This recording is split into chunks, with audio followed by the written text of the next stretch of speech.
তরুণ তরুণী, ছাত্রছাত্রী, নারী পুরুষ, নবীন প্রবীণ, আপনাদের সকলের প্রতি আমার আন্তরিক সালাম ও গভীর শ্রদ্ধা। আসসালামু আলাইকুম। শুরুতেই আমি দেশের সবাইকে শুভেচ্ছা জানাচ্ছি। দীর্ঘ 17 বছর পর একটি উৎসব মুখর, অংশগ্রহণমূলক ও শান্তিপূর্ণ জাতীয় নির্বাচন সফলভাবে সম্পন্ন করার জন্য এই নির্বাচনের মাধ্যমে জনগণ, ভোটার, রাজনৈতিক দল, প্রার্থী, নির্বাচন সংশ্লিষ্ট প্রতিষ্ঠান ও আইনশৃঙ্খলা বাহিনী সম্মিলিতভাবে একটি প্রশংসনীয় নজির সৃষ্টি করেছে। ভবিষ্যতে বাংলাদেশের নির্বাচন কেমন হওয়া উচিত, এই নির্বাচন তার একটি উৎকৃষ্ট উদাহরণ হয়ে থাকবে। প্রিয় দেশবাসী, বিগত 18 মাস আমার উপর অর্পিত দায়িত্ব নিষ্ঠার সাথে পালন শেষে একটি নির্বাচিত সরকারের কাছে দায়িত্ব হস্তান্তরের প্রাক্কালে অন্তর্বর্তী সরকারের প্রধান উপদেষ্টা হিসেবে আজ আমি আপনাদের কাছ থেকে বিদায় নেবার জন্য উপস্থিত হয়েছি। আজ বিদায়ের দিনে 5ই আগস্টের কথা স্মরণ করে আপনাদের কিছু কথা বলবো। কি মহা মুক্তির দিন ছিল সেদিনটি, সে কি আনন্দের দিন। বাংলাদেশিরা দেশে বিদেশে যে যেখানে ছিল আনন্দে চোখের পানি ফেলেছিল। দৈত্যের গ্রাস থেকে তরুণ ছাত্রছাত্রীরা দেশকে বের করে এনেছে, দেশ মুক্ত হয়েছে। কিন্তু দেশ সম্পূর্ণ অচল। এই অচল দেশটিকে কিভাবে সচল করা যাবে সেটা ছিল সবার মনে। অভ্যুত্থানের ছাত্র নেতারা ঠিক করলো দেশকে সচল করার জন্য একটি সরকার লাগবে। সরকার গঠন ও চালাবার জন্য তারা আমাকে খবর দিল। আমি তখন বিদেশে, আমি দায়িত্ব নিতে রাজি না। তারা জাতির প্রতি কর্তব্য পালনের কথা বলে আমাকে রাজি করালো। 18 মাস পর এখন আবার যাওয়ার পালা।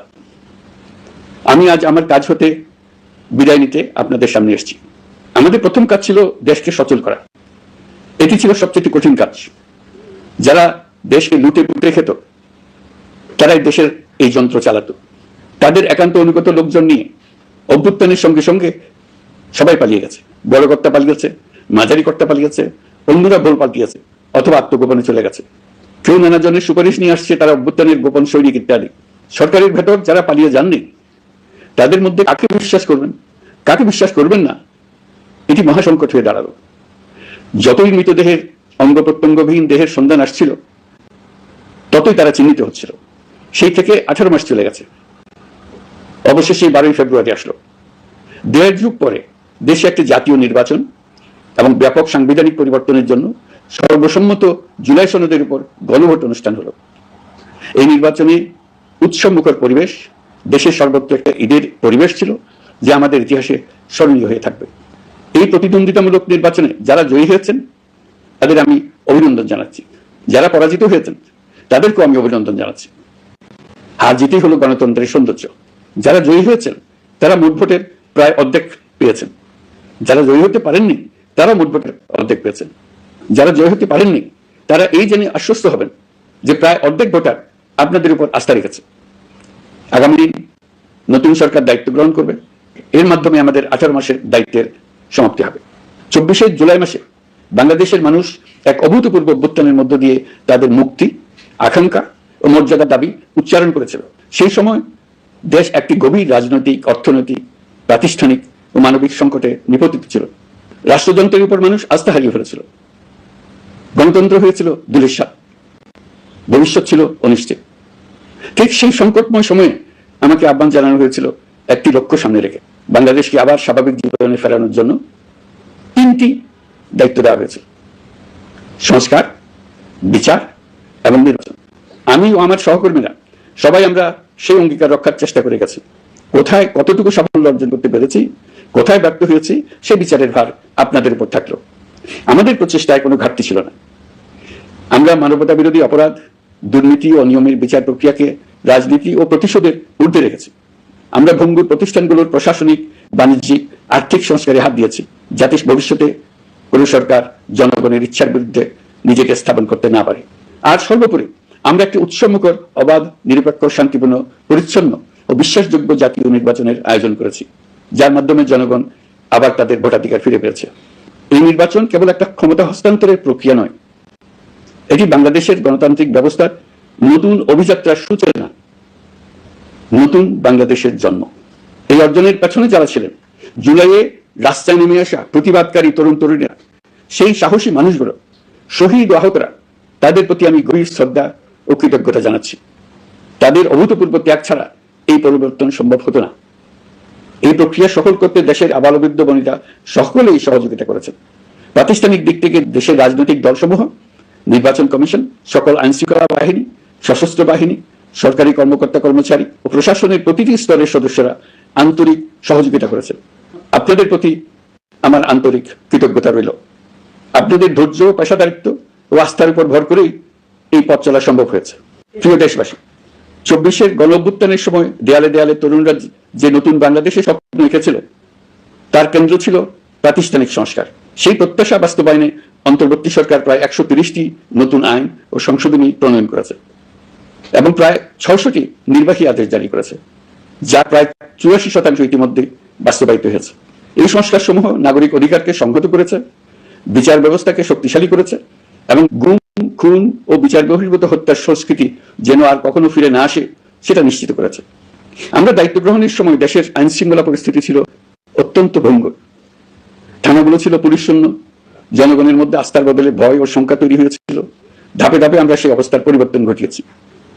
আজ পুলিশ আর মারণাস্ত্র ব্যবহার করে না, বেআইনিভাবে কাউকে তুলে নিয়ে যায় না, বন্দুক যুদ্ধের নামে হত্যা করে না, পুলিশ ও গোয়েন্দা বাহিনীর ভয়ে কাউকে ডিলিট বাটন চাপতে হয় না। জনবান্ধব ও জবাবদিহিমূলক বাহিনী হিসেবে 2025 প্রণয়ন করা হয়েছে। বিচার বিভাগকে স্বাধীন ও শক্তিশালী করতে পৃথক সচিবালয় গঠন, বিচারক নিয়োগের স্বচ্ছ কাঠামো এবং দেওয়ানি ও ফৌজদারি আইনে যুগান্তকারী সংস্কার করা হয়েছে। সেপারেশন অব জুডিশিয়ার জন্য মাজদার মামলার রায় আমরা বাস্তবায়ন করে গেলাম। গুমকে মানবতার বিরুদ্ধে অপরাধ হিসেবে স্বীকৃতি দিয়ে আন্তর্জাতিক অপরাধ ট্রাইব্যুনাল আইন সংশোধন করা হয়েছে। বিচার প্রক্রিয়াকে স্বচ্ছ করতে রায় সরাসরি সম্প্রচারের সুযোগ, বিদেশি আইনজীবী নিয়োগ এবং অন্তর্বর্তী আপিলের বিধান যুক্ত করা হয়েছে। বাংলাদেশ যেন আর কখনো মানবাধিকারহীন রাষ্ট্রে পরিণত না হয় সেই লক্ষ্যে জাতীয় মানবাধিকার কমিশন অধ্যাদেশ জারি করা হয়েছে এবং কমিশন গঠন করা হয়েছে। প্রিয় দেশবাসী, একটি সমাজ তখনই উন্নত হয় যখন তার নারীরা নিরাপদ, সম্মানিত ও সমান অধিকার প্রাপ্ত। উন্নয়ন তখনই টেকসই হয় যখন নারীরা সিদ্ধান্ত গ্রহণে, অর্থনীতিতে, শিক্ষায় ও নেতৃত্বে সমানভাবে অংশ নিতে পারেন। যে নতুন বাংলাদেশের স্বপ্ন আমরা দেখছি, নারীদের অগ্রযাত্রা ছাড়া তা গড়ে তোলা সম্ভব নয়। নারী ও শিশু সুরক্ষা, যৌন হয়রানি প্রতিরোধ অধ্যাদেশ, পারিবারিক সহিংসতা প্রতিরোধের অধ্যাদেশ এবং নারী ও শিশু নির্যাতন দমন আইন সংশোধন করা হয়েছে। নতুন এসব আইনের মাধ্যমে কর্মক্ষেত্রে ও শিক্ষা প্রতিষ্ঠানে নারীদের হয়রানি প্রতিরোধ ও সুরক্ষা নিশ্চিত করার পথ সুগম করা হয়েছে। প্রিয় দেশবাসী, অভ্যুত্থান পরবর্তী এক উত্তাল সময়ে দেশকে ধীরে ধীরে স্বাভাবিক ধারায় ফিরিয়ে আনতে আমাদের সশস্ত্র বাহিনীর সৈন্যরা যে ধৈর্য, পেশাদারিত্ব ও দায়িত্ববোধের পরিচয় দিয়েছে, তার জন্য দেশবাসীর পক্ষ থেকে আমি তাদের প্রত্যেককে আন্তরিক ধন্যবাদ জানাচ্ছি। একই সঙ্গে বিশেষভাবে উল্লেখ করতে চাই, যখনই কোনো সংকটপূর্ণ পরিস্থিতির উদ্ভব হয়েছে, তখনই দেশের রাজনৈতিক নেতৃত্ব আমাদের আহ্বানে তাৎক্ষণিকভাবে সাড়া দিয়েছেন এবং সহযোগিতার হাত বাড়িয়ে দিয়েছেন। এই পারস্পরিক দায়িত্ববোধ ও সংযমই দেশকে অস্থিরতার পথ থেকে স্থিতিশীলতার দিকে এগিয়ে নিতে সহায়ক হয়েছে। স্বৈরাচারের 16 বছরে এদেশের রাজনৈতিক নেতাকর্মীরা যে ভয়াবহ নিপীড়ন, মামলা, হামলা, গুম ও হত্যার শিকার হয়েছেন, তা আমাদের জাতির জন্য এক গভীর বেদনাদায়ক শিক্ষা। এই অভিজ্ঞতা আমাদের স্মরণ করিয়ে দেয়, যাতে ভবিষ্যতে আর কখনো কোনো জালেম মাথাচাড়া দিয়ে উঠতে না পারে, যেন আর কখনো ফেসিবাদ প্রতিষ্ঠিত না হয়, শত শত আইনাঘর সৃষ্টি না হয়, বিচার বহির্ভূত হত্যা ফিরে না আসে। সেই জন্য কেবল রাজনৈতিক অঙ্গীকারই যথেষ্ট নয়, প্রয়োজন ন্যায় বিচার নিশ্চিত করার লক্ষ্যে বিচার ব্যবস্থা ও রাষ্ট্রীয় কাঠামোর মৌলিক ও গভীর সংস্কার। এই উপলব্ধি থেকেই অন্তর্বর্তী সরকার তার সংস্কার কর্মসূচিকে সর্বোচ্চ অগ্রাধিকার দিয়েছে। প্রিয় দেশবাসী, ফ্যাসিস্ট সরকারের 16 বছরের নিপীড়ন ও জুলাইয়ের রক্তাক্ত স্মৃতি এখনো আমাদের মাঝে তাজা হয়ে আছে।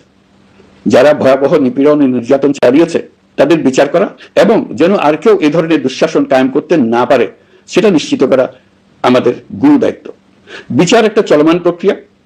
একাধিক ট্রাইব্যুনাল বর্তমানে সক্রিয়ভাবে কাজ করছে। ইতিমধ্যে একাধিক মামলার রায় ঘোষণা হয়েছে। আন্তর্জাতিক অপরাধ ট্রাইব্যুনালে ফেসিবাদের সময় দেশে যে গুমের সংস্কৃতি গড়ে উঠেছিল, সেই ভয়াবহ মানবাধিকার লঙ্ঘনের বিচারও শুরু হয়েছে। বেশ কিছু মামলার বিচারিক কার্যক্রম এখন শেষের পথে। আমরা আশা করছি আগামী দিনগুলোতেও বিচারিক প্রক্রিয়া অত্যন্ত নিরপেক্ষ ও স্বচ্ছতার সঙ্গে এগিয়ে যাবে। প্রিয় দেশবাসী, অন্তর্বর্তী সরকারের সবচেয়ে বড় অর্জন জুলাই সনদ, যার ভিত্তিতে গণভোটে বিপুল সংখ্যাগরিষ্ঠতায় তা বাস্তবায়নের সিদ্ধান্ত দিয়েছে দেশের মানুষ। জুলাই সনদের বাস্তবায়ন হলে ফেসিবাদ ফিরে আসার পথগুলো চিরতরে বন্ধ হয়ে যাবে। আশা করব এটা নির্ধারিত সময়ের সীমার মধ্যেই বাস্তবায়ন হবে। অন্তর্বর্তী সরকারের ছোট বড় ভালো মন্দ অনেক কথা ভুলে গেলেও জুলাই সনদের কথা জাতি কখনো ভুলবে না। এই সনদ রচনা এবং গণভোটে পাশ করানোর জন্য আমি সকল রাজনৈতিক দল, সামাজিক সংগঠন, অধিকার রক্ষা প্রতিষ্ঠান যারা অক্লান্ত পরিশ্রম করেছে তাদের সবাইকে আজ অভিনন্দন জানাচ্ছি। এই নির্বাচনে প্রথমবারের মতো প্রবাসীদের ভোট দেওয়ার সুযোগ সৃষ্টি করা হয়েছে।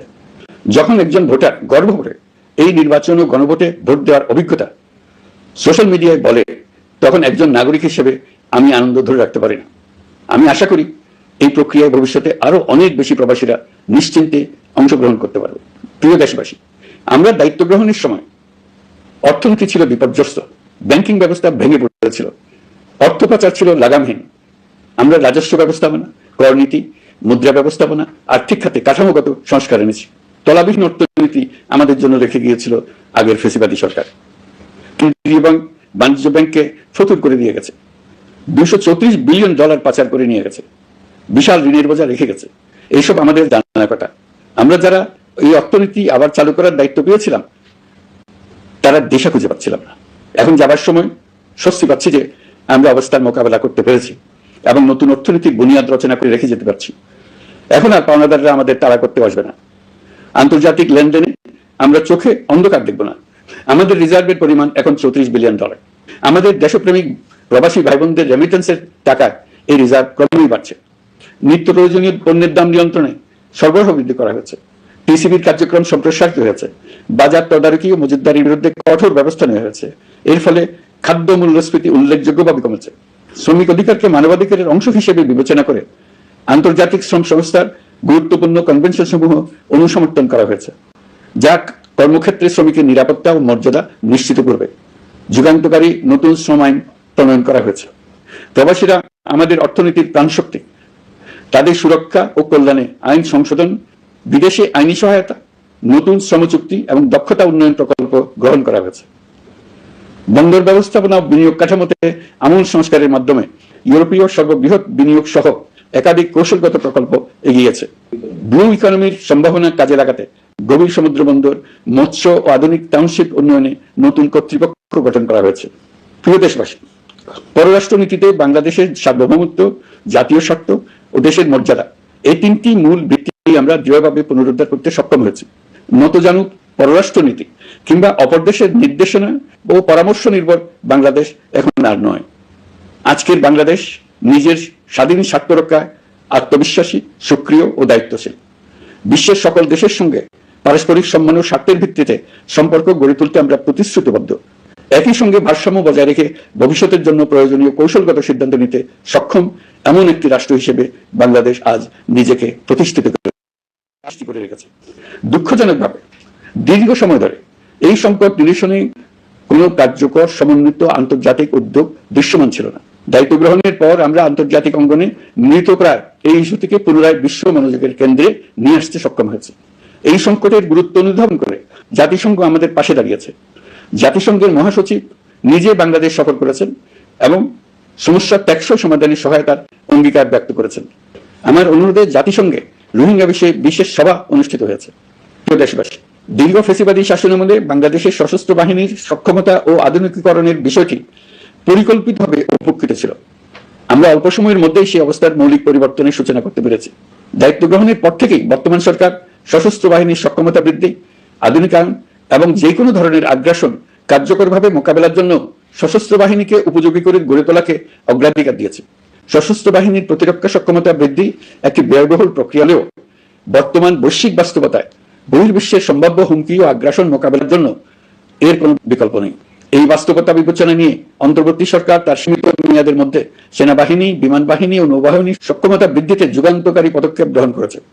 আমি দৃঢ়ভাবে বিশ্বাস করি এই উদ্যোগগুলোর ধারাবাহিকতা ভবিষ্যতের নির্বাচিত গণতান্ত্রিক সরকার সমূহ অব্যাহত রাখবে, যাতে বাংলাদেশের জাতীয় নিরাপত্তা, স্বাধীনতা, সার্বভৌমত্ব, আঞ্চলিক অখণ্ডতা দীর্ঘমেয়াদে নিশ্চিত করা যায়। প্রিয় দেশবাসী, বাংলাদেশ এখন কেবল সংকট থেকে উত্তরণের গল্প নয়, বাংলাদেশ আজ অমিত সম্ভাবনার দেশ। আমাদের ছেলে মেয়েরা অসীম সম্ভাবনা নিয়ে জন্মায়। এটি সাহসী, সৃজনশীল, উদ্যমী তরুণদের দেশ। তাদের দরকার উপযুক্ত শিক্ষা, বিশ্বমানের প্রশিক্ষণ এবং এমন একটি রাষ্ট্র ব্যবস্থা যেখানে মেধা ও পরিশ্রম ও সততার মূল্য আছে। সারা বিশ্বে অর্থনৈতিক কর্মকাণ্ড পরিচালনায় প্রতি বছর বিপুল সংখ্যক দক্ষ কর্মঠ শৃঙ্খলাবদ্ধ কর্মীর প্রয়োজন তৈরি হচ্ছে, আর বাংলাদেশে আছে কর্মক্ষম বিপুল তরুণ সম্প্রদায়। আমরা যদি এই বৈশ্বিক চাহিদা পূরণে উপযুক্ত পদক্ষেপ গ্রহণ করি, তাহলে জাপান, কোরিয়া, মধ্যপ্রাচ্য, ইউরোপ, উত্তর আমেরিকা সহ সবাই চাইবে বাংলাদেশের তরুণ তরুণীদের শ্রম, মেধা ও সৃজনশীলতা ব্যবহার করতে। আমরা হয়ে উঠতে পারি তাদের জন্য পছন্দের একটা নির্ভরযোগ্য দক্ষ জনশক্তি সরবরাহকারী দেশ। আমাদের খোলা সমুদ্র কেবল ভৌগোলিক সীমারেখা নয়, এটি বাংলাদেশের জন্য বিশ্ব অর্থনীতির সঙ্গে যুক্ত হওয়ার উন্মুক্ত দরজা। নেপাল, ভুটান ও সেভেন সিস্টার্সকে নিয়ে এই অঞ্চলে অর্থনৈতিক সমৃদ্ধির বিশাল সম্ভাবনা রয়েছে। অর্থনৈতিক অঞ্চল, বাণিজ্যিক চুক্তি ও শুল্কমুক্ত বাজারে প্রবেশের সুযোগের মধ্য দিয়ে এই অঞ্চলে একটি বৈশ্বিক উৎপাদন কেন্দ্র হিসেবে গড়ে ওঠার শক্তিশালী ভিত্তি প্রতিষ্ঠিত হবে। আমাদের বন্দরগুলোর দক্ষতা আন্তর্জাতিক পর্যায়ে নেবার জন্য সেরা আন্তর্জাতিক বন্দর পরিচালনা কোম্পানির সঙ্গে চুক্তির কাজে আমরা অনেক এগিয়ে এসেছি। এর দক্ষতা বাড়তে না পারলে আমরা অর্থনৈতিক অর্জনে পিছিয়ে যাব। প্রিয় দেশবাসী, সম্প্রতি বাংলাদেশের সঙ্গে যুক্তরাষ্ট্রের একটি গুরুত্বপূর্ণ দ্বিপাক্ষিক বাণিজ্য শুল্ক চুক্তি সম্পন্ন হয়েছে। এই চুক্তি কেবল একটি বাণিজ্যিক সুবিধা নয়, এটি বাংলাদেশের অর্থনীতি, কর্মসংস্থান, শিল্পায়ন এবং আন্তর্জাতিক কূটনৈতিক অবস্থানকে দীর্ঘমেয়াদে শক্তিশালী করার জন্য একটি কৌশলগত ভিত্তি হিসেবে কাজ করবে। এই চুক্তির ফলে যুক্তরাষ্ট্রের বাজারে বাংলাদেশের জন্য প্রযোজ্য পারস্পরিক শুল্ক ভার রেসিপ্রোকাল ট্যারিফ 37% থেকে 19% কমে এসছে। এই চুক্তির একটা বিশেষ দিক হলো যুক্তরাষ্ট্রে উৎপাদিত তুলা ও কৃত্রিম তন্তু ব্যবহার করে তৈরি পোশাক পণ্যে শূন্য পারস্পরিক শুল্ক সুবিধা। এটা একটা মস্ত বড় সুবিধা। এর মাধ্যমে যুক্তরাষ্ট্রের বাজারে শুল্ক সুবিধা পাওয়ায় বাংলাদেশি পোশাক আরো কম দামে যুক্তরাষ্ট্রে প্রবেশ করবে। যুক্তরাষ্ট্রের তুলা ব্যবহারের ফলে আমাদের সরবরাহ চেইন আরো বৈচিত্র্যময় ও স্থিতিশীল হবে। এটি বাংলাদেশের পোশাক শিল্পকে উচ্চ মূল্যের ও উন্নত মানের পণ্যের দিকে অগ্রসর হওয়ার সুযোগ করে দেবে। প্রিয় দেশবাসী, বাংলাদেশের অর্থনৈতিক ভবিষ্যৎ টেকসই, বৈচিত্র্যময় ও প্রযুক্তি নির্ভর করার লক্ষ্যে জাপানের সঙ্গে সম্পাদিত অর্থনৈতিক অংশীদারিত্ব চুক্তি একটি ঐতিহাসিক ও কৌশলগত অগ্রগতি। এই অংশীদারিত্বের একটি গুরুত্বপূর্ণ সুফল হলো উৎপাদন ও রপ্তানির বহুমুখীকরণ। জাপানের সঙ্গে সহযোগিতার ফলে অটোমোবাইল যন্ত্রাংশ, ইলেকট্রনিক্স, রেলওয়ে সরঞ্জাম, গ্রিন টেকনোলজি এবং উচ্চমূল্যের শিল্পপণ্যে বাংলাদেশ ধাপে ধাপে যুক্ত হতে পারবে। এতে আমাদের ঝুঁকি কমবে এবং বৈশ্বিক বাজারে বাংলাদেশের অবস্থান আরো শক্তিশালী হবে। পৃথিবীর শিল্পোন্নত দেশগুলো আমাদের দেশে বিনিয়োগ করবে শুধু জাপানে শুল্কমুক্ত রপ্তানির সুবিধা গ্রহণ করার জন্য। প্রিয় দেশবাসী, আমরা চীনের সাথে আমাদের উন্নয়ন সহযোগিতা গভীরতর করেছে। গত বছর মার্চে বেজিং এ চীনের প্রেসিডেন্ট শি জিনপিং এর সাথে বৈঠকে আমরা দুদেশের মধ্যকার কৌশলগত অংশীদারিত্বকে নতুন পর্যায়ে উন্নীত করার প্রত্যয় ব্যক্ত করেছে। ইতিমধ্যে তিস্তা নদীর সামগ্রিক ব্যবস্থাপনা ও পুনর্বাসন প্রকল্পের বিষয়ে উল্লেখযোগ্য অগ্রগতি হয়েছে। নীলফামারীতে 1000 শয্যার একটি আন্তর্জাতিক মানের হাসপাতাল তৈরিতে দুদেশ একমত হয়েছে। এই কাজটি আমরা এগিয়ে নিতে পেরেছি। আমরা এমন একটি বাংলাদেশ গড়ে তুলতে চাই যে বাংলাদেশ শুধু স্বল্প মূল্যের শ্রমনির্ভর অর্থনীতি নয়, বরং দক্ষতা ও প্রযুক্তি ও মূল্য সংযোজন ভিত্তিক অর্থনীতিতে রূপান্তরিত হবে। তবে আমি স্পষ্টভাবে বলতে চাই, এই সম্ভাবনা বাস্তবে রূপান্তরিত হলে 3টি বিষয়ের কোনো বিকল্প নেই: শিক্ষা, প্রশিক্ষণ এবং সততা। অতীতে রাষ্ট্রীয় ব্যবস্থাপনায় সীমাহীন দুর্নীতি, অসততা, অনিয়ম ও জালিয়াতিকে উৎসাহিত করা হয়েছিল। সেই সংস্কৃতি আমাদের পেছনে টেনে রেখেছিল, আমাদের বিশ্বাসযোগ্যতা ক্ষুণ্ণ করেছিল। নতুন বাংলাদেশকে সেই পথ থেকে সরে আসতে হবে। আমাদেরকে প্রতিজ্ঞাবদ্ধ হতে হবে নিয়ম মানায়, প্রতিশ্রুতি রক্ষা, মান বজায় রাখা, রাষ্ট্রের প্রতিটি স্তরকে দুর্নীতিমুক্ত করায়, স্বচ্ছতা ও দায়বদ্ধতা নিশ্চিত করা। প্রিয় দেশবাসী, আমরা শূন্য থেকে শুরু করিনি, শুরু করেছি মাইনাস থেকে। ধ্বংসস্তূপ পরিষ্কার করে প্রতিষ্ঠান দাঁড় করিয়ে তারপরে সংস্কারের পথ ধরেছে। আজ অন্তর্বর্তী সরকার বিদায় দিচ্ছে, কিন্তু গণতন্ত্র, জবাবদিহিতা, বাক স্বাধীনতা, অধিকার চর্চার যে ধারা শুরু হয়েছে তা যেন কখনো থেমে না যায়। আমরা রাষ্ট্রীয় দায়িত্ব ছেড়ে গেলেও নতুন বাংলাদেশ গড়ার সার্বিক দায়িত্ব আমার, আপনার, আমাদের সবার। আমাদের সকলের দায়িত্ব দেশকে সত্যিকারের গণতন্ত্র হিসেবে পরিস্ফুটিত করা। জুলাই গণঅভ্যুত্থান আমাদের জন্য এই দরজা খুলে দিয়েছে।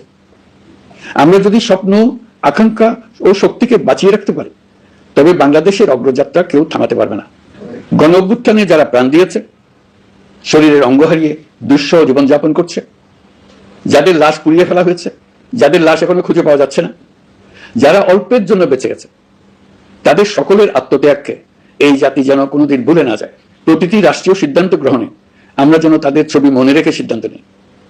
আমাদের পরবর্তী প্রজন্মকে ক্ষমতাবানদের কিভাবে নিয়ন্ত্রণে রাখতে হয় সেই শিক্ষাটি যেন দিয়ে যেতে পারে।